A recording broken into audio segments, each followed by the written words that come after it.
A honesta verdade sobre a desonestidade, Dan Ariely. Este não é um audiobook da obra, é uma análise em que faz comparações, ilações ou exemplificações para com a cultura política do dia ou eventos atuais. E também não reproduz as opiniões e pontos de vista do autor ou da editora. Por isso, recomenda-se a leitura da obra no seu todo. No dia desta gravação celebra-se o dia de São Stanislau. Esse santo viveu no século XI na Polônia e foi martirizado pelas mãos do próprio rei Boleslau II. O rei, um tirano profano e cruel, tinha uma vida de promiscuidade e assassinatos. E Stanislau repreendia o monarca com muita frequência e o exortava a se arrepender e mudar de conduta. O rei, cansado de ter seus pecados expostos, deu ordem para que matassem Stanislau, mas toda vez que os capangas do rei tentavam fazê-lo, uma luz irradiava do santo na frente dos seus possíveis assassinos, e eles ficavam tão assustados que fugiam, até que o rei, cansado daquilo, invadiu a missa celebrada pelo santo, e ele mesmo cometeu o ato horrendo de tirar a vida desse santo. E essa é a lembrança de que perseverar na fé e na verdade das Escrituras é o que todos nós devemos fazer. E por isso, então, assim pedimos: São Stanislau, rogai por nós. São Stanislau, rogai por nós. Em nome do Pai, do Filho e do Espírito Santo. Amém. O autor, Dan Ariely, é israelense-americano, formado em Física e Matemática, doutorado em Psicologia Comportamental e especializado em Ciências Comportamentais. Tem obras best-sellers e já recebeu prêmios e participou de inúmeros e importantes documentários para a TV. Além disso, é empreendedor de tecnologia de sucesso e professor universitário. Nesta obra, ele analisa o comportamento humano a partir das forças que impulsionam as pessoas para comportamentos desonestos, fraudulentos e outros desvios morais habituais aos seres humanos. A relevância desse tema é que as conclusões do autor ajudam a mitigar o problema e também a fornecer autoconhecimento de uma perspectiva psicológica, que dão ao mesmo tempo recursos e conhecimento para um reajuste, digamos, na rota de cada um de nós, que assim, claro, que o queira fazer. E logo de início, o autor cita um estudo que apontou na época que as condutas desonestas dos seres humanos eram praticadas pelo oportunismo e falta de vigilância. Ou seja, as pessoas tendiam a ser desonestas quando não estavam sendo vigiadas ou quando os mecanismos de punição eram brandos demais para coibi-las. Contudo, Ariely discorda e considera que há outros motivos adjacentes para o impulso humano de ser desonesto ou de praticar uma fraude. E ele postula uma tese chamada de desonestidade involuntária, onde diz que a grande maioria das pessoas são desonestas no nível que não percebem. Uma espécie de piloto automático social ou demanda coletiva na qual somos impelidos por forças não conscientes, que não impede de torná-las conscientes e de moldá-las para corrigirmos esses pontos falhos da nossa conduta. Outro ponto interessante abordado por Ariely é que a conduta desonesta tende a manifestar-se nos indivíduos no limite do que podem praticar ou cometer a desonestidade, mas mantendo um certo nível de paz em sua própria consciência. Ou seja, ser muito ou pouco desonesto varia de acordo com cada indivíduo, com a tolerância mental ou sua capacidade de racionalizar acerca daquilo. Em outras palavras, a pessoa é desonesta na medida em que sua consciência consegue racionalizar ou justificar aquilo. Isso significa que a maioria das pessoas serão desonestas no mínimo nas coisas pequenas, mesmo quando têm oportunidade de cometerem grandes delitos de fraude ou coisa desse tipo. E isso porque, mesmo se saindo bem da fraude e não sendo pego nem punido, nada assim, ainda assim sua consciência lhes acusaria de serem desonestos e maus, ao passo que esses mesmos indivíduos que não praticam uma grande fraude podem cometer pequenas fraudes, do tamanho que sua consciência consegue racionalizar aquele pequeno delito e justificá-lo para si mesmo, coisa que ele já não conseguiria se cometesse um ato grande de desonestidade. Chamam do que quiser, régua moral, dor na consciência, mas o fato é que cada pessoa tem um limite demarcado internamente dentro de si. E apenas pessoas que conseguem racionalizar coisas grandes é que conseguem cometer também fraudes grandes. E isso me lembra, aqui, palavras minhas, não doutor, os jargões típicos dos esquerdistas ao vamos dizer assim, ao defenderem as coisas erradas. Eles sempre justificam que estão lutando contra o sistema ou a favor das minorias, etc. Quando, na realidade, estão fazendo esse jogo mental que aqui Ariely discorre, de achar um álibi ou alívio pessoal que justifica a má conduta deles, e assim possam dormir tranquilos, mesmo depois de cometerem os maiores absurdos. Um exemplo disso, né? É dito assim: eu desviei um certo dinheiro, mas estou tirando do rico do rico opressor para dar aos pobres. Eu coloquei fogo no bem público, mas é para protestar contra a injustiça social. Eu matei tal pessoa, mas era um branco fascista, então merecia morrer. E assim todo tipo de maldade é feita e justificada por um ideal superior que convence o cérebro daquela pessoa de que ela está fazendo o bem, ou que sua conduta é ruim, mas o fim justifica o meio, mais ou menos por aí. E o autor vai nomear essa conduta de teoria da margem de manobra, e consiste, em termos práticos, no ato ou efeito de que os seres humanos têm de tentar o limite em que pode se beneficiar da desonestidade, mas sem danificar sua própria autoimagem. É o que o autor também diz. Ele escreve sobre isso que, embora a maioria de nós não tenha consciência disso, cada um tem um limite de quanto pode trapacear antes que aquilo se torne conscientemente pecaminoso para ele próprio. E outra forma de dizer isso é através do experimento que o próprio autor conduziu no campus universitário. Foi deixado um determinado valor e junto ao alcance dos estudantes latinhas de Coca-Cola, prontas para beber. Notas de dólar e refrigerantes foram deixados em geladeiras cujos estudantes tinham acesso livre a um e a outro. Mas, curiosamente, em pouco tempo, todos os refrigerantes foram surrupiados da geladeira pelos estudantes universitários, ao passo que o dinheiro permaneceu lá, intocável.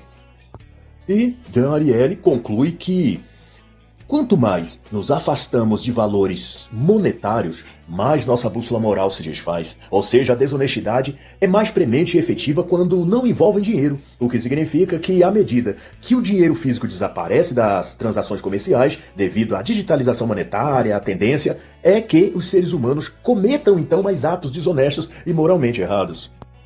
A questão é que o dinheiro vivo, valores financeiros muito evidentes, desperta em nossa consciência o alerta moral de que roubar é pecado, independente do valor.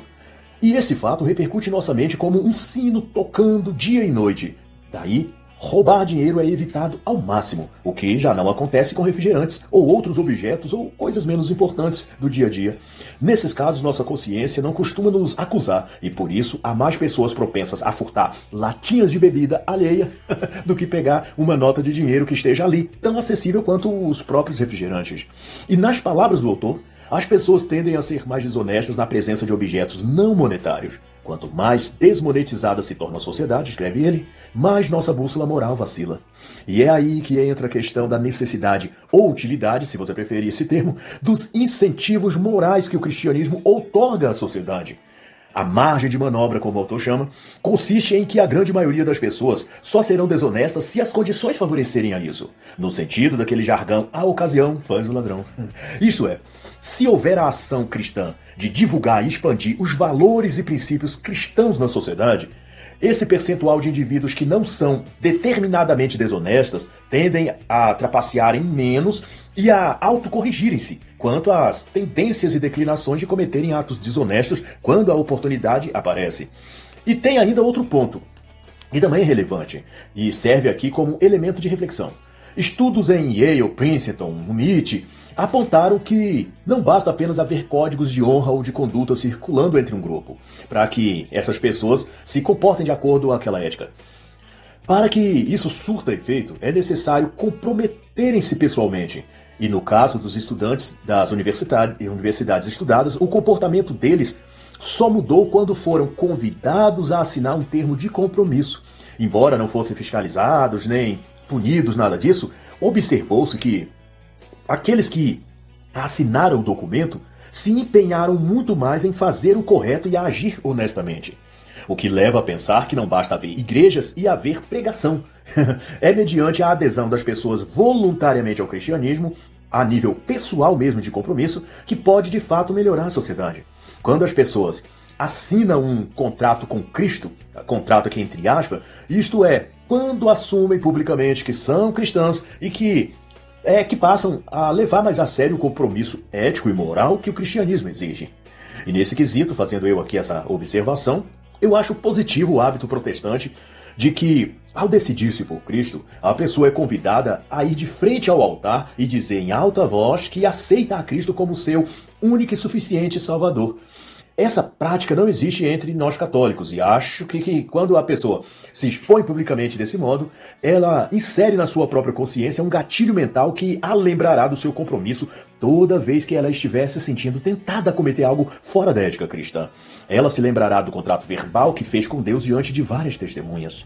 De todo modo, aqui Ariely também vai dizer que os experimentos mostraram que evocar padrões morais na hora da tentação pode reduzir a conduta desonesta e potencialmente impedi-la por completo. Na verdade, vai dizer ele, está claro que lembretes morais tornam relativamente mais fácil induzir as pessoas a serem mais honestas.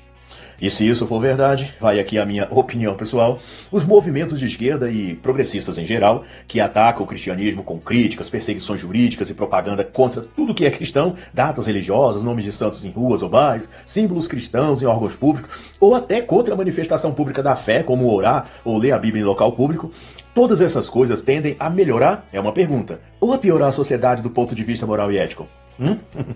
Sem símbolos cristãos, sem manifestações cristãs, etc.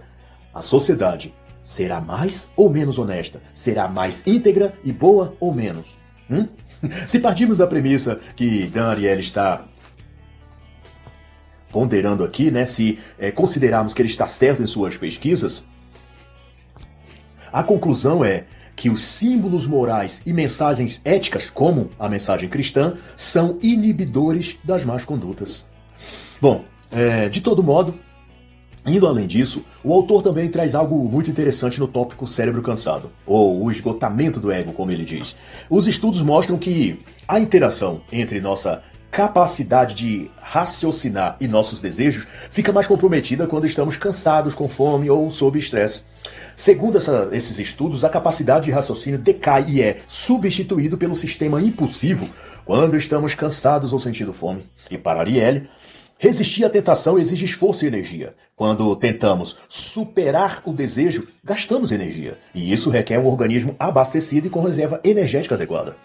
Mas se pelo contrário, estamos em déficit energético, não nos alimentamos bem, não fizemos o desjejum pela manhã adequadamente, não conseguimos o suficiente, não comemos o suficiente no almoço, etc., nossa capacidade de resistir à tentação diminui. Na prática, o organismo se torna mais vulnerável às más decisões porque está com baixa concentração de energia. Essas decisões ruins podem perspassar quaisquer categorias, desde ceder a um lanche hipercalórico e fora de hora e quebrar a dieta, até decisões morais, profissionais ou de negócios. Na realidade, os estudos de Dan Ariely e sua equipe revelaram que quando somos levados ao esgotamento em uma área, frequentemente somos levados a falhar e a ceder em outras áreas. Por exemplo, pessoas que estão lidando com o estresse e sobrecarga psicológica de manter a dieta e perder peso, por exemplo, vamos manter um exemplo simples aqui, essas pessoas podem se ver envolvidos numa situação de cederem a tentações sexuais e cometer algo que estava fora do seu código de ética pessoal social. Ou o oposto, a pessoa está lutando para manter certo nível elevado de boa conduta sexual, ética, e se vê comendo mais do que o natural e ganhando peso rapidamente. O que significa que quanto mais exigente for a tarefa e mais exigir da pessoa esforço e vontade, mais o cérebro vai empurrar paliativos ou escapes psicológicos para suprir ou enganar a falta de energia física ou mental que aquele processo de resistir àquela tentação acabou exigindo da pessoa. E outra vez eu faço aqui uma digressão por minha parte, para ajudar na reflexão. Será que a tratativa, do ponto de vista político e social, a iniciativa de tantos governos de manter a sociedade sob condições financeiras e econômicas sempre abaixo do que necessitam para viver, será que isso tem a ver com essa tática de manter as pessoas pobres, endividadas e sempre em déficit calórico e de baixa saúde financeira? Seria o fato de que assim, essas pessoas sempre terão menos energia para que seus cérebros tomem boas decisões e que melhorem a sua vida? Como, por exemplo, não votar nesses políticos que temos por aí. Será que manter as pessoas com fome numa vida miserável, como no Nordeste, nas favelas, nas regiões mais pobres que tem por aí no país, será que isso tem influenciado na capacidade cognitiva dessas pessoas? E será que isso é intencional por parte desses governos locais, regionais ou federais que sejam? Bom, eu sei que Daniele vai dizer que o esgotamento rouba parte do nosso poder de raciocínio e, com ele, nossa capacidade de agir eticamente. E uma coisa verídica também, que nos lugares onde há mais fome e indícios de pobreza, há, consequentemente, mais violência e vícios morais graves. Bebedeiras, baladas, forrós pela madrugada, funk, proibidão e sei lá o que mais, brigas, assaltos, barulho ensurdecedor. Ou seja, quando as pessoas estão menos alimentadas e equilibradas financeiramente, parece haver maior incidência de delitos morais, o que reforça a tese do autor de que a força de vontade para resistir à tentação diminui quando o organismo está mal alimentado. Ou seja, os vícios se beneficiam do esgotamento das pessoas. Essa é a constatação. É bem mais fácil tomar decisões racionais quando não estamos famintos nem cansados. E o contrário é igualmente verdadeiro. É mais fácil tomar decisões ruins e moralmente falhas quando estamos cansados, exauridos física ou mentalmente e sem se alimentar direito. E nessas situações, nossas ações ficam à mercê dos impulsos e emotividades. Mas o autor ainda tem mais a acrescentar. Ele estende o tema para também abranger uma questão ainda mais sensível. O fato de que, segundo suas pesquisas, quando cometemos pequenos ou aparentes deslizes sociais ou éticos de menor importância, como usar e comprar produtos falsificados ou de procedência duvidosa, quando sabemos disso, a tendência psicológica é passar a praticar outros pequenos delitos e ir aumentando o tamanho deles até que se tornem grandes, ou que passamos a fazer deles um hábito rotineiro. Isto é, viramos trapaceiros habituais. É isso que significa. E eu me pergunto, fazendo eu esse adendo, se essa não foi a origem do tal jeitinho brasileiro, ou da chamada malandragem carioca. Quando nos habituamos a pequenos e inofensivos deslizes morais e éticos, aquilo vira parte da personalidade da pessoa e um padrão social que ela tende a repetir aonde for. Mas, seja como for, para o autor, uma vez que nos vemos como falhos ou numa conduta ética muito reprovável, começamos a nos comportar de forma cada vez pior. A Ariely chama isso de efeito que se dane, e significa que a mente da pessoa passa a relativizar novos delitos e ela vai se abrindo a essa possibilidade, à medida que se acomoda e aceita um defeito ou um deslize ético-moral de modo permanente. É por isso, talvez, que a Bíblia fala, isso é eu dizendo, né? Por isso que talvez a Bíblia fala em Salmos 47, verso 7, que um abismo chama outro abismo. É porque uma prática abre portas para outra e assim sucessivamente. Mas Dan não está se baseando nas escrituras. Ele e sua equipe conduziram experimentos sociais que os levaram a essas conclusões. Mas, porém, para mim, isso testifica que a Bíblia Sagrada é de fato a verdade revelada por Deus e é apta a ensinar, a corrigir, a instruir e ao bom caminho. Um ato inicial de trapaça, vai dizer Daniele, eleva o nível geral da desonestidade, aumentando a margem de manobra, dando origem a mais fraudes. Desse ponto, a pessoa passa a ter um comportamento habitual mais desonesto ou antiético e no final passa a manter seu novo padrão comportamental, justificando que todos são assim ou que todo mundo faz aquilo. Isso torna a pessoa um transgressor habitual, um ímpio na linguagem bíblica, um iníquo cometendo sua iniquidade deliberadamente. Contudo, ninguém está longe o suficiente que não possa ser alcançado por Deus. Essa é uma boa mensagem a refletirmos. Ninguém está tão distante que não possa ser alcançado, perdoado, lavado e redimido. Então, a mensagem geral, não deste livro ou do autor, mas minha mesmo, é: arrependa-se e volte para Deus. A casa do Pai é sempre a melhor opção. E assim está escrito: eis que breve venho, e o meu galardão está comigo, para dar a cada um segundo a sua obra. Apocalipse 22, 12. E assim encerra a análise da obra A Honesta Verdade sobre a Desonestidade, de Dan Ariely.